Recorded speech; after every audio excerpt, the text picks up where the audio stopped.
Assalamualaikum warahmatullahi wabarakatuh. Waalaikumsalam warahmatullahi wabarakatuh. Alhamdulillahirabbil alamin. Bersyukur sekali kita kepada Allah Subhanahu wa taala bahwa Allah gerakkan hati kita, mampukan diri kita untuk sama-sama belajar. Dan bersyukur ini merupakan hal yang sangat penting. Lalu apa hukum syukur? Mari kita perbincangkan bersama-sama. Bismillahirrahmanirrahim. Salatu wassalamu ala rasulillah wa ala alihi wa sahbihi wa ma'alah.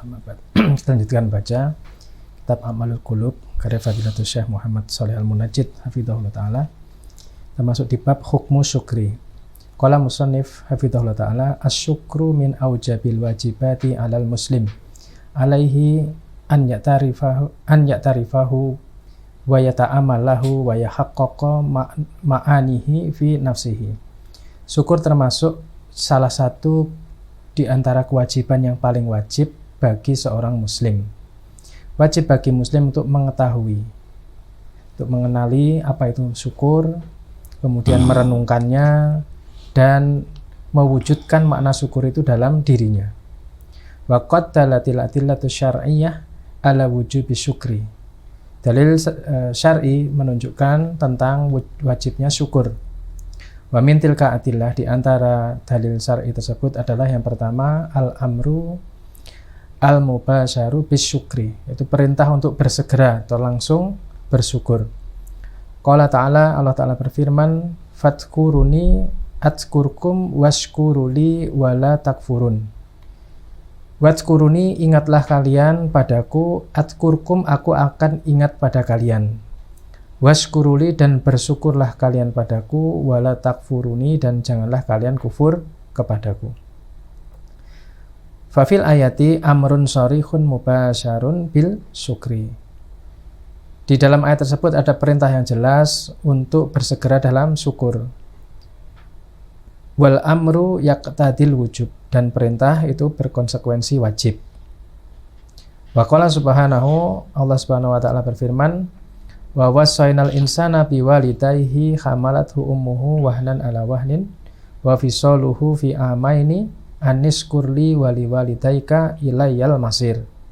Dan kami wasiatkan kepada manusia terhadap kedua orang tuanya, ibunya telah mengandung dia dalam keadaan berpayah-payah dan menyapih dia dalam kurun 2 tahun. Hendaknya dia bersyukur kepadaku dan kepada kedua orang tuamu,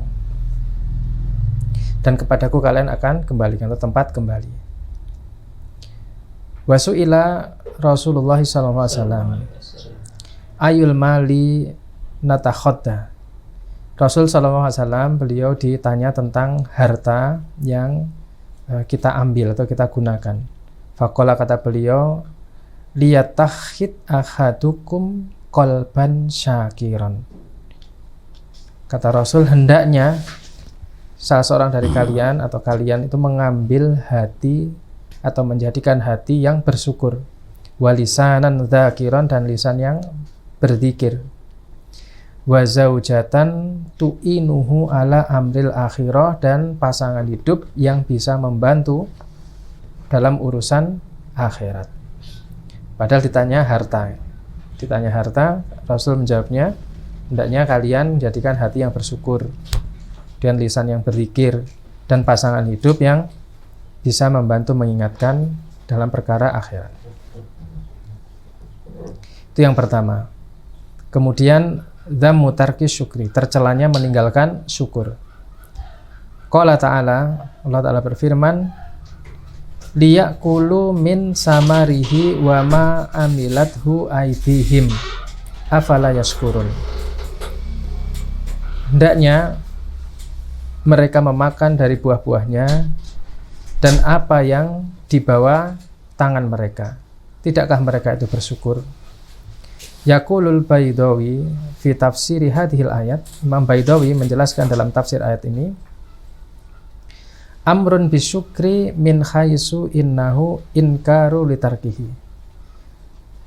Ini menunjukkan perintah bersyukur. Dari mana? Yaitu dari sisi pengingkaran meninggalkan syukur. Larangan meninggalkan syukur itu menunjukkan atau berkonsekuensi pada perintah untuk bersyukur. Jadi mengingkari sesuatu itu bagian dari kebalikannya. Kebalikannya. Kan ini ada afala yaskurun, tidakkah kalian bersyukur? Ini kan pertanyaan negasi tapi sebenarnya maknanya perintah. Berarti hendaknya kalian bersyukur. Hendaknya kalian bersyukur. Jadi kalau tidak bersyukur itu tercela, sesuatu yang tercela. Kemudian amrul anbiya'i bisyukri, yaitu perintah Nabi untuk bersyukur. Atau bisa dibaca juga umiral anbiya'u bisyukri, Nabi itu diperintahkan untuk bersyukur. Laisa syukru minal ibadat allati umirat biha hadihil ummati faqat. Kata beliau, syukur ini bukanlah ibadah yang diperintahkan hanya kepada umat ini saja. Bal umira biha man qablana minal umam. Akan tetapi syukur ini juga diperintahkan kepada umat sebelum kita. Wa dzakarallahu subhanahu wa ta'ala annahu amaral anbiya'a bidzalika. Allah Subhanahu wa taala mengingatkan bahwasanya Allah memerintah para nabi untuk bersyukur. Faqala subhanahu wa ta'ala, Allah Subhanahu wa taala berfirman, qala ya Musa, wahai Musa, innistafaituka 'alan nasi birisalati. Sesungguhnya aku telah memilihmu di atas manusia yang lain dengan risalahku. Wa bi kalami, dan dengan kalamku. Maksudnya kan Nabi Musa dipilih satu-satunya rasul yang diajak berbicara di dunia. Fakhud, maka ambillah ma ataituka, apa yang aku berikan padamu, wa kun minas syakirin, dan jadilah engkau termasuk orang-orang yang bersyukur. Jadi jelas ini perintah Allah kepada Nabi Musa itu agar menjadi hamba yang bersyukur. Kemudian ta'liqul ibadati bisyukri, kaitan ibadah dengan syukur. Fal ibadatu mutarattabatun ala syukri. Ibadah ini bertingkat-tingkat sesuai dengan kadar syukur. Faman kana syakiran fahuwa abidun lillah. Siapa yang bersyukur maka dia itu adalah hamba Allah Subhanahu wa ta'ala. Wa man lam yakun kadzalika falaisa bi abidin. Sedangkan orang yang tidak bersyukur maka dia bukan abid. Dia tidak dianggap sebagai ahli ibadah atau hamba Allah. Qala ta'ala, Allah ta'ala berfirman, ya ayyuhalladzina amanu, hai orang-orang yang beriman, kulu min thayyibatin ma razaqnakum. Makanlah kalian dari yang baik-baik apa yang kami rezekikan pada kalian. Waskuru lillah, dan bersyukurlah kalian pada Allah, in kuntum iyyahu ta'budun, jika benar kalian itu hanya beribadah kepada Allah. Itu kaitan syukur dengan ibadah. Jadi syawahidnya adalah waskuru lillahi in kuntum iyyahu ta'budun. Bersyukurlah pada Allah kalau kalian itu benar-benar beribadah. Jadi syukur itu indikasi yang menunjukkan bahwa kita benar-benar beribadah kepada Allah. Kemudian bayanu anal ghayata minal khalqi wal amri wa syukr. Penjelasan bahwa ghayah yaitu qasdu, tujuan dari penciptaan dan perintah itu adalah syukur. Tujuan Allah ciptakan makhluk dan tujuan Allah beri perintah itu adalah syukur. Akhbaro subhanahu anna syukra huwal ghayatu minal khalqi wal amri. Allah Subhanahu wa ta'ala mengabarkan bahwasanya tujuan dari penciptaan dan perintah adalah syukur. Amma kaunuhul ghayatu minal khalqi. Adapun kaitannya sebagai tujuan penciptaan, syukur sebagai tujuan penciptaan, fa fi qoulihi ta'ala, berdasarkan firman Allah Ta'ala, wallahu akhrajakum min butuni ummahatikum la ta'lamuna syai'a. Allah Subhanahu wa ta'ala mengeluarkan kalian dari perut ibu-ibu kalian dalam keadaan kalian itu tidak mengetahui sesuatu apapun. Wa ja'ala lakumus sam'a wal absara wal af'idah. Dan Allah jadikan bagi kalian pendengaran, penglihatan, dan hati. La'allakum tashkurun, agar kalian bersyukur. Fabayyana annahu akhrajahu min butuni ummahatihim. Maka di sini Allah Subhanahu wa taala menjelaskan bahwasanya Allah mengeluarkan kalian dari perut ibu kalian. Wa ja'ala lahum as-sam'a. Allah mengeluarkan mereka, yaitu makhluknya, dari perut ibu-ibu mereka, dan Allah jadikan bagi mereka pendengaran, wal absar, dan penglihatan, wal af'idah, dan hati. la'allahum yaskurun, agar mereka bersyukur. Ini di pada bagian ini, wa ja'ala lakumus sam'a wal absara wal afidah. Kata wa ini bukan menunjukkan tartib ya, bukan wa li tartib, dikeluarkan baru dijadikan, enggak. Tapi ini sudah sesuatu yang kalau ditafsirnya gitu, sudah meliputi. Dan yang menarik ketika saya penasaran, ini kenapa Allah letakkan sam'a wal absar wal afidah urutannya begitu? Ternyata di psikologi itu dibahas di perkembangan anak, ada penelitian. Jadi ketika anak itu lahir ceprot, itu organ tubuh yang berfungsi sempurna itu pendengaran pertama. Pendengaran hanya saja pendengaran anak itu seperti orang dewasa yang terkena flu, jadi ada berbek-berbek. Nah, kalau di situ dijelaskan karena ada faktor cairan yang masuk ke telinga dan seterusnya. Adapun mata itu bayi yang baru lahir itu hanya baru bisa merespon stimulus. Jadi diberi sinar itu dia ada gerakan gitu, tapi tidak bisa melihat secara jelas. Dan kalau kita lihat lagi di perkembangan berikutnya, setelah dia mendengar kemudian penglihatannya berfungsi, maka hatinya ini akan jalan. Dan ada kaitannya dengan ketika kita bahas fitrah ya. Masih ingat fitrah itu kan yang pintu yang membuka kerusakan pertama kali itu adalah orang tua. Dan di hadis yang lain disebutkan ketika anak itu sudah lisannya itu fasih, hatta yu'riba anhu lisanuhu, sampai dia itu lisannya menjadi fasih itu. Dan ketika dikatakan lisannya fasih berarti kan dia bisa berbicara, dia bisa mendengar dan memahami kata, kemudian baru dia bisa terpengaruh fitrahnya. Jadi ini masya Allah, ini urut-urutan ini kalau didalami. Saya pernah tanya ke dokter, memang beberapa dokter menyampaikan, jadi memang urutan fungsi optimalnya di indera manusia yaitu pendengaran, setelah itu penglihatan, setelah itu fungsi perasaan itu al-afidah. Insyaallah. Jadi sebenarnya kita itu tidak kekurangan bahan. Kalau mau nyari, neliti, ini ilmiah sekali. Bahkan tertinggi. Tertinggi.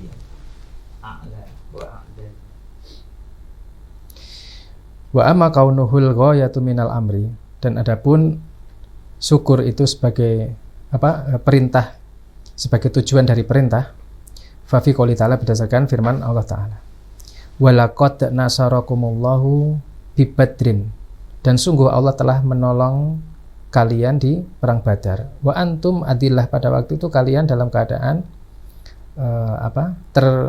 terhina, rendah. Fattaqullaha, bertakwalah kalian pada Allah, la'alakum tashkurun, agar kalian bersyukur. Fabayyana annahu amarahum bittaqwa, maka jelas dari sini bahwasanya Allah Subhanahu wa taala memerintahkan mereka untuk bertakwa, liyaskuru, agar mereka bersyukur kepada Allah Subhanahu wa taala. Fasyukru ghayatul khalqi, maka syukur ini adalah puncak atau tujuan dari penciptaan, wa ghayatul amri, dan tujuan dari perintah. Khalaqali liyushkara, Allah ciptakan agar orang-orang itu bersyukur atau hamba itu bersyukur. Wa amara liyushkara, dan Allah perintahkan agar bersyukur. Disyukuri itu maksudnya hamba itu kemudian memunculkan syukurnya kepada Allah Subhanahu wa ta'ala. Jadi diciptakan itu agar dia bersyukur atas diciptakannya dia. Diperintah itu berarti dia harusnya bersyukur karena Allah tidak akan memerintahkan sesuatu kecuali pasti membawa kebaikan dunia dan akhirat, gitu ya. Saya jadi ingat apa itu. Tapi ini istilahnya Prof. Santro ketika menjelaskan tentang motivasi. Motivasi itu kan kaitannya dengan perilaku itu, maka perilaku yang disebut perilaku yang termotivasi itu pakai model kayak gini, yang yaitu perilaku yang di-energize, diarahkan dan dipertahankan untuk menuju tujuan tertentu. Maka kalau bicara ini tadi, maka harusnya ketika orang itu menyadari bahwa dia diciptakan untuk sesuatu yang mulia, maka dia harusnya bersyukur. Kalau dia diperintahkan, maka harusnya dia menyadari bahwa perintah itu membawa pada kemuliaan, maka dia kemudian bersyukur. Nah itu makanya hukum asalnya tadi pada asalnya kan tidak tahu. Lahir dari perut ibu itu dalam keadaan tidak tahu, kemudian diberikan pendengaran, penglihatan, kemudian diberikan hati, kemudian diperintah. Jadi perintah itu sendiri kan membawa memunculkan pengetahuan juga gitu kepada dirinya. Misalnya taatlah kepada orang tua dan seterusnya, itu kan perintah yang akhirnya orang berpikir oh berarti harus melakukan ini membawa kepada kebaikan, bahwa taat pada orang tua itu ada fadilahnya begini-begini, kan pengetahuan bagi dia juga gitu. Dan wurudul kufri fi mu'radid dami, itu disebutkannya kekufuran itu untuk menjelaskan ketercelaannya, itu atau al-kufru yuqalu alaihi biddami, itu kekufuran itu disebutkan dengan celaan.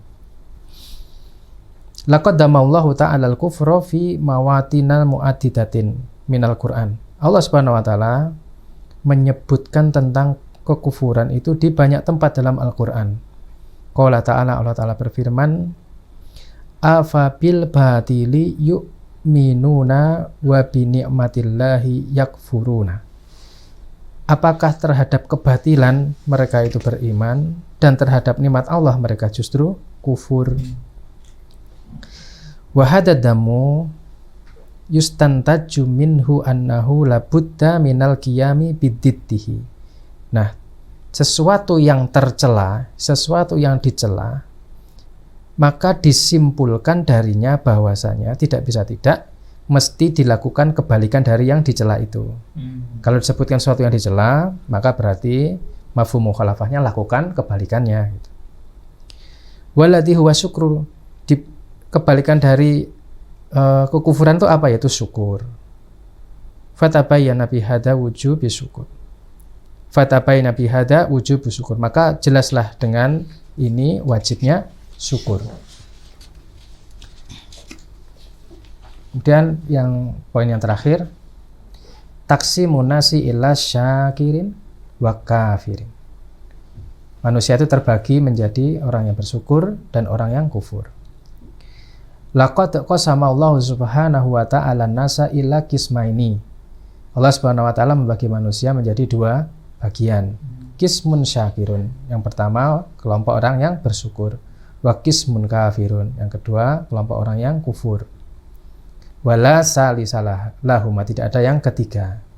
Qala ta'ala, Allah Ta'ala berfirman, inna hadaina hussabila imma syakiran wa imma kafuran.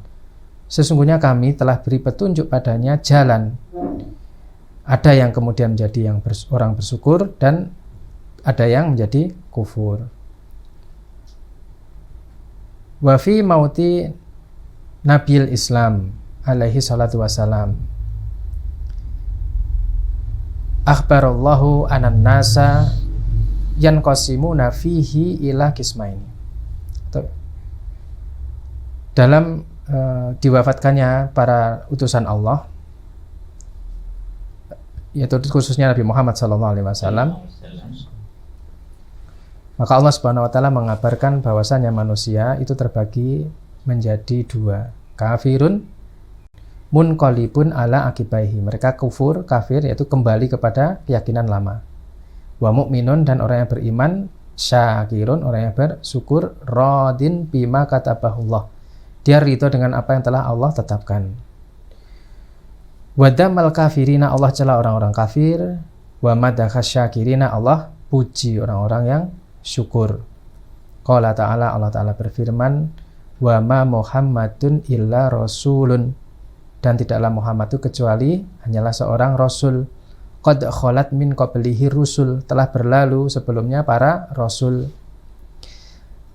Afa immata au kutila inqalabtum ala aqabikum, apakah kalau kemudian Rasul Muhammad itu mati atau terbunuh, kalian tuh akan kembali kepada keyakinan lama kalian. Wa man yanqalib ala aqibaihi falan yadurrallaha syai'an. Maka siapa yang kembali kepada keyakinan lamanya, maka sekali-kali tidak akan pernah membahayakan Allah sedikit pun. Misalnya ditinggal kufur semuanya, kebesaran Allah tidak akan berkurang sedikit pun. Wa sayajzillahu syakirin, dan Allah akan beri balasan orang-orang yang bersyukur. Jadi sebelum Rasul wafat pun sudah diberi kabar oleh Allah bahwa ada potensi orang ketika Rasul wafat akan terpecah, dan itu terbukti dalam sejarah. Sehingga ketika Abu Bakar menjadi khalifah, beliau banyak memerangi orang-orang yang murtad. Fatabayyana min hadal taksimi wujubus syukri. Maka jelaslah dari pembagian ini wajibnya syukur. Li anal kufra muharramun manhiyun anhu. Karena kafir itu sesuatu yang terlarang, yang haram, yang terlarang darinya. Wa huwa min abghadi asya'i ilallah. Dan kekafiran itu termasuk hal yang paling dimurkai oleh Allah Subhanahu wa taala. Wala yardahu linnasi, dan Allah tidak ridho manusia itu terhadap kekafiran. Allah tidak ridho mereka menjadi kufur. Qala ta'ala, Allah Ta'ala berfirman, in takfuru fa innallaha ghaniyun ankum. Kalau kalian tuh kufur, sesungguhnya Allah Subhanahu wa taala tidak butuh pada kalian. Wala yarda li ibadihil kufra, dan Allah tidak ridho kepada hambanya yang kufur. Wa in tashkuru yardahu lakum. Tetapi jika kalian bersyukur, maka Allah akan ridho kepada kalian. Ini beda tadabbur. Ada kata ghaniyun. Biasanya kalau dikatakan goni itu kan dimaknai kaya. Ya.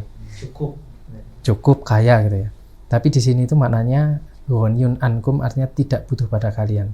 Dan pada penjelasan tentang orang kaya yang disebut goni itu, dia tidak butuh pada orang lain. Dia tidak butuh pada orang lain. Bahkan dia tidak butuh pada hartanya. Rasul itu orang yang paling goni, karena Rasul ketika punya harta itu bahkan menyimpan. Di sebuah hadis, ketika beliau sholat, tahu-tahu selesai sholat beliau langsung pulang karena teringat masih ada harta yang perlu disedekahkan. Jadi dalam banyak riwayat kita ketahui bagaimana kondisi kehidupan beliau, tapi urusan harta beliau nyah-nyoh. Seakan-akan tidak butuh, goni, kaya. Jadi orang kaya itu, ini harta itu gampang lah, karena dia punya Allah Subhanahu wa taala. Tapi kalau ada orang yang hartanya melimpah, terus dia enggan sedekah, sebenarnya bukan goni, dia itu orang fakir. Dia masih butuh dengan hartanya. Gimana Pak? Begitulah kurang lebih.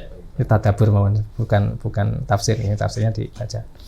Wallahu a'lam bishawab, mungkin itu yang kita baca, mudah-mudahan bermanfaat. Masya Allah, Masya Allah, Masya Allah. Mudah-mudahan kita termasuk orang-orang yang bersyukur, dan pembahasan kita tentang syukur ini belum selesai, karena itu insya Allah akan kita lanjutkan pada pertemuan berikutnya. Sehingga dengan demikian mudah-mudahan kita menjadi faham tentang syukur ini dengan lebih baik, lebih sempurna, dan kita dapat bersyukur dengan benar dan tepat.